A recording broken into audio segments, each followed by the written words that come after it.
Cash? Cash? Who needs cash? All of us, right? Care, care. What else? C stands for everyone.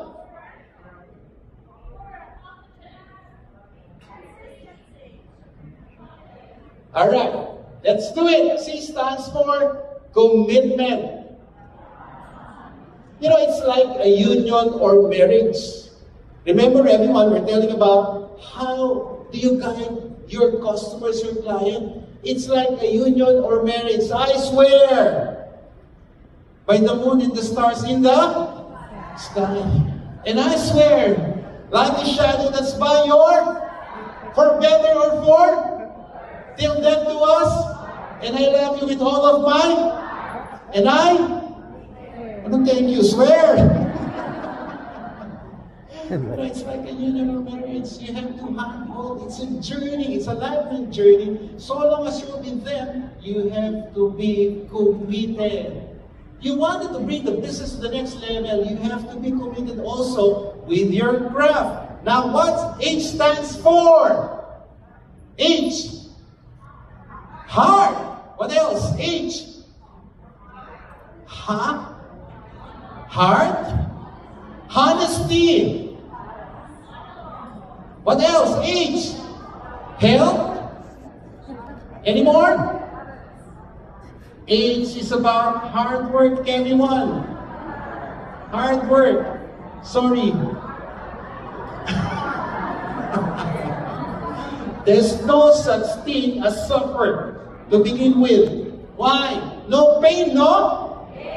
No money, no? No guts, no? Here in the Philippines, no senior citizen ID, no? No discount. You know, it's really about that hard work. You have to, persevere. Really, really, really. A. It on the screen. All about attitude. What's A stands for? Oh, there you go.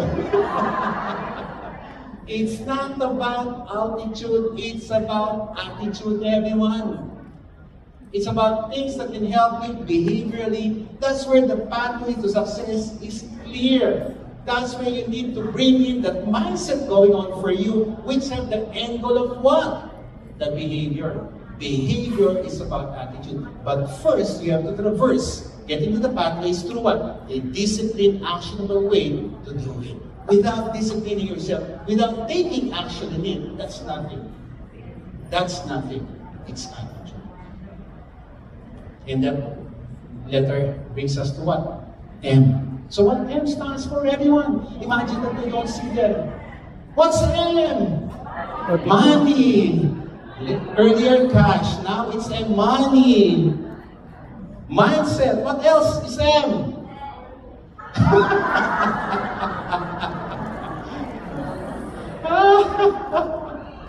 Alright. There's a lot of demotivation all over. Away from typical negastars and negatrons, everyone. You have to be with Optimist Prime. There are a lot of negativities all over us. Away from them. What's a good intention? When you know exactly to get you that natural high, you should know exactly what brings in with you. What's the real purpose? What's the deepest feeling? Why you do this? Is it about the money alone? Is it about the revenue alone? I don't think so. It's the mission that will help bring out the best in people. Agree? Everyone? Agree on that? Alright. The last letter. Okay, what's peace all about? I'll this. What's peace all about? Purpose. What else? Pera. Power. Passion with an M or a P.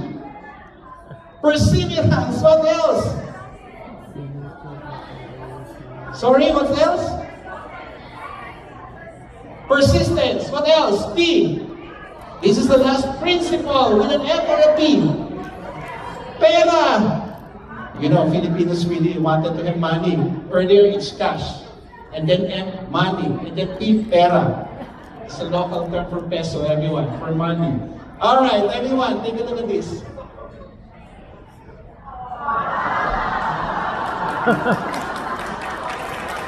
Well, this may be a short session, and I hope this short session provided you, and you will always remember me that I've shared with you things that will forever be etched and help you along with your business.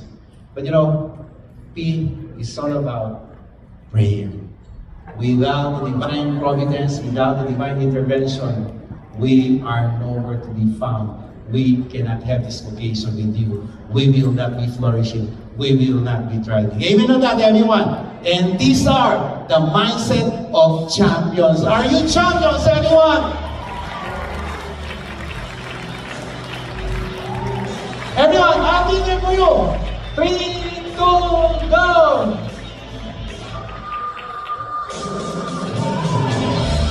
I'll be there for you.